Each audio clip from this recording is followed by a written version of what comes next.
ও দিদি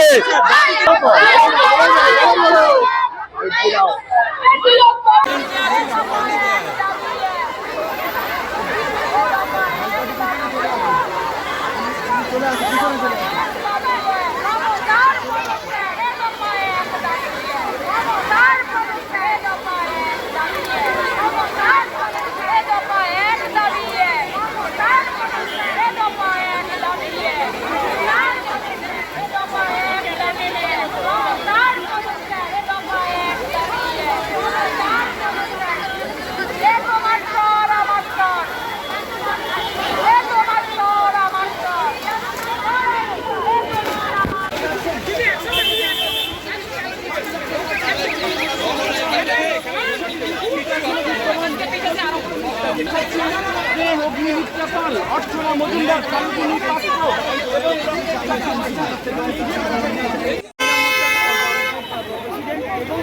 অগ্নিমিত্রা পাল এবং যারা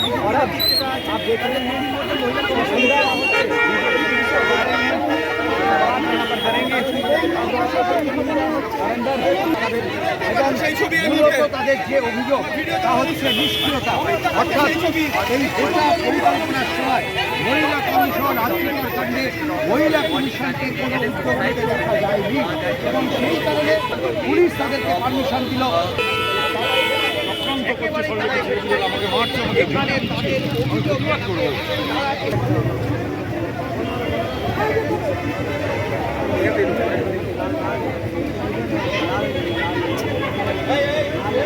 এ ভাই সোয়া এ কাকা সোয়া সোয়া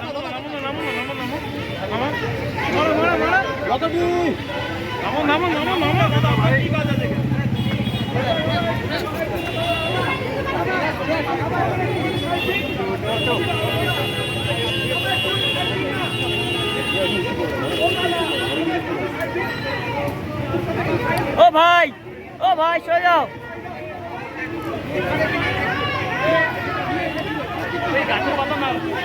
ভিতরে প্রবেশ করে প্রতীকী তালা লাগানো হলো, সেই ছবি সেই ছবি তুমি দেখতে পাচ্ছ। লোকেট চ্যাটার্জি, অগ্নিমিত্রা পাল এবং দেবশ্রী চৌধুরীরা রয়েছেন এবং তারা যে একটু আগে বলছিলেন যে আমরা প্রতীকী তালা লাগাবো, যে মামলা করছে না, কেন কোনো ব্যবস্থা নিচ্ছে না, কেন মুখ খুলছে না, কেন কোনো রিপোর্ট দিচ্ছে না, এই সমস্ত অভিযোগ করে তারা কিন্তু দেখুন মহিলা কমিশনের মুখ বন্ধ তালা লাগানো উপরে গিয়ে সেটাই দেখছি। সবাই বসে আছে বরণ করবে বলে, দেখাবে বলে, কাগজের পর কাগজ ডিকশনারি নিয়ে বসে আছে তারা, ফাইল নিয়ে। আমরা কি করেছি ওই ঘরটার মধ্যেই বন্ধ আছে, কেউ দেখতে পায়নি ওনাদেরকে, কেউ আওয়াজ শোনেনি ওনাদের। ওনারা কি সব ঘুরেছেন, সব জায়গায় গেছেন। মহিলা কমিশনের কাজ কি হয়েছে আমি জানি, আমি ছিলাম 1 বছর মহিলা কমিশনে, আরো খারাপ থেকে খারাপ হয়েছে। আর এনারা বলছেন ওনারা কি সব কিছু কাজ করেছেন। আজকে ন্যাশনাল কমিশনকে তার ডাকা উচিত ছিল, তার উচিত ছিল যে একের পর এক এভিডেন্স নষ্ট হচ্ছে, আমরা এখনো পর্যন্ত সেটা কিছু করতে পারছি না।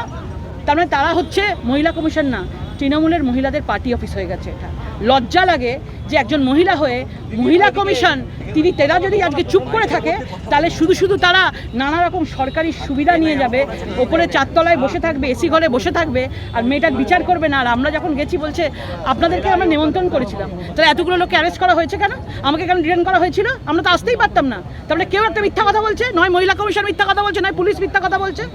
তো মহিলা কমিশনে আমাদের আজকে কর্মসূচি ছিল তালা লাগানো, তাদের মুখে তালা আছে, তাদেরকে বলা হয়েছে কোনোভাবে যেন বাংলায় যদি আওয়াজ তুলতে না পারেন আর ইউপি মণিপুরে যদি গিয়ে আওয়াজ তোলেন তাহলে মুখটাকে বন্ধ রাখুন, আগে নিজের বাড়ির মেয়েকে দেখুন, তোমার পরের বাড়ির মেয়েকে।